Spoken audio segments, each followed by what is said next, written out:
জামালপুর নামে এক গ্রামে এক গরিব লোক থাকত। তার নাম ছিল রাকেশ। সে ছিল খুব সাহসী লোক এবং সে কাউকেই ভয় পেত না। সে ছিল খুব দজ্জাল। আর সেই গ্রামে ছিল এক পোড়া বাড়ি, যেটি ছিল খুব ভুতুড়ে। গ্রামের লোকের মুখে শোনা যায় যে ওই বাড়ির চারপাশে রাতের বেলায় অনেক ভৌতিক কার্যকলাপ দেখা যায়। কিন্তু রাকেশ এসব কথায় মোটেও বিশ্বাসী নয়।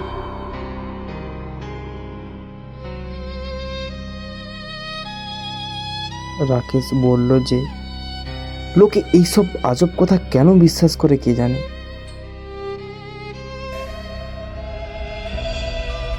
তারপর একদিন রাতে বহিরাগত এক গাড়ি ওই বাড়ির পাশে এসে খারাপ হয়ে যায়। গাড়িতে থাকা লোকটি খুব চিন্তায় পড়ে যায়।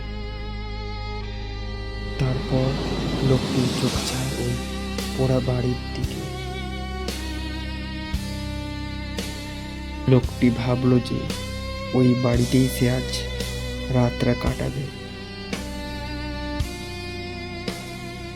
তারপর ওই লোকটি ওই বাড়ির ভেতরে যায়। লোকটি ভাবছিল যে পোড়া বাড়িটি নজর রাখার জন্য কোনো না কোনো লোক অবশ্যই ওই বাড়ির ভেতর থাকবে। কিন্তু সে ভেতরে গিয়ে অবাক, কারণ বাড়ি দেখাশোনার জন্য কোনো লোক ওই বাড়ির ভেতর উপস্থিত ছিল না। সে খুব ভয় পেতে লাগলো।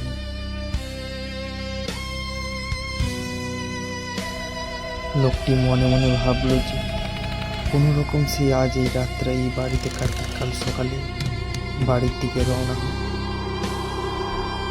তারপর ওই লোকটি বাড়ির ভেতর থাকা খাটের উপর শুয়ে পড়ে। হঠাৎ রাতের বেলায় লোকটি আজব আওয়াজ শুনতে পায়। হঠাৎ সে অনুভব করে তার খাটের তলায় কোনো এক অজানা অশরীরী শুয়ে আছে। সে তৎক্ষণাৎ ভয়ে বাড়ি থেকে বাইরে বেরিয়ে আসে। বাইরে এসে সে এতটাই ভয় পায় যে সে জ্ঞান হারিয়ে মাটিতে লুটিয়ে পড়ে। সকালবেলা রাকেশ ওই পথ দিয়ে যাচ্ছিল। যাওয়ার সময় সে লোকটিকে অজ্ঞান অবস্থায় দেখতে পায়।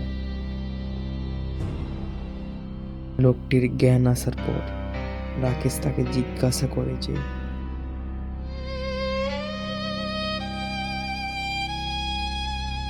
ভাই, তুমি কে? এভাবে এখানে জ্ঞান হারিয়ে পড়ে আছো কেন?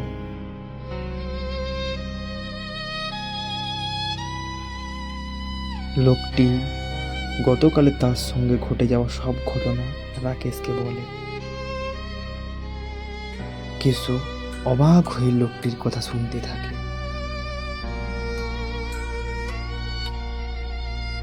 তো এসব কথা মোটেও বিশ্বাস করতো না, তাও সে লোকটির কথা শুনতে থাকলো মন দিয়ে।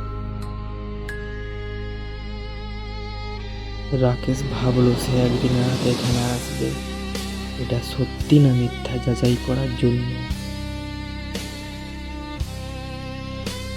রাকেশ একদিন রাতে ওই পোড়া বাড়ির কাছে আসে।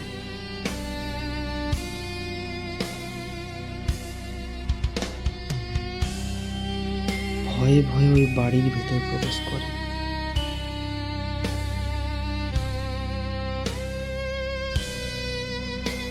সে ওই বাড়ির ভেতর গিয়ে ওই একই খাটের উপর শুয়ে পড়ে। সে অবশ্যই ওই লোকটির মতো খাটের নিচ থেকে আজব আওয়াজ শুনতে পায়। সে দৌড়ে বাইরে আসে এবং সে ভাবতে থাকে যে লোকটি সত্যি কথাই বলেছে।